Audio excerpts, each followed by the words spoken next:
right, well, Petrosian, well, we have Spassky right now. There are many other great ones, but, well, we'll try to narrow a bit. He's the oldest world champion alive today, right? I mean, and actually with quite some gap. Karpov, I believe, is about 15 years younger than him, and then, well, quite some gap. So really, the oldest world champion going to be, well, in about a year, or half a year, going to be 80. He was a great player from quite the very start. You know, one of the pictures that you are going to see is him beating Botvinnik in 1947 when he was just 10 years old. And Botvinnik, well, was basically the strongest player in the world, won the world championship the year after that.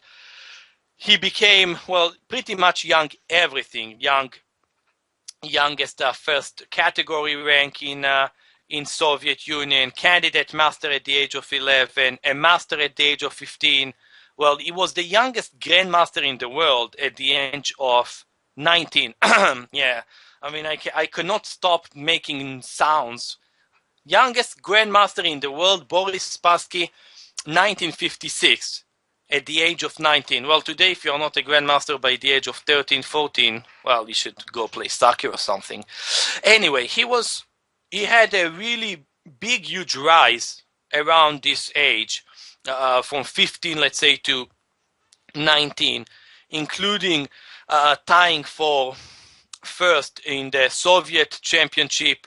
Actually, he didn't win it, but by tiebreak, but he tied for first. He won it 2 times, in 61 and 73. He was in the candidates for long cycles.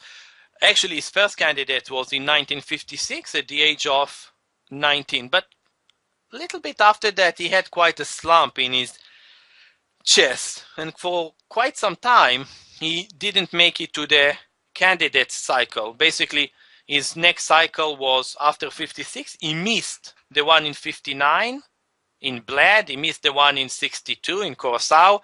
And only in 65 he came back and actually went on to win.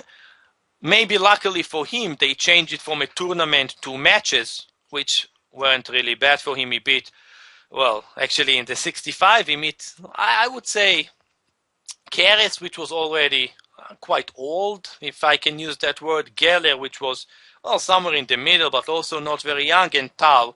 Spassky really had very nice score against Tal. We will touch it quite soon. Well, basically, in 65, as we know, we made it all the way, beating those players, managed to get to play Petrosian. Petrosian beat him. Actually, the first world champion to win a match, defending match, not 12-12, to win a match as a defending world champion since Arlequin in 34.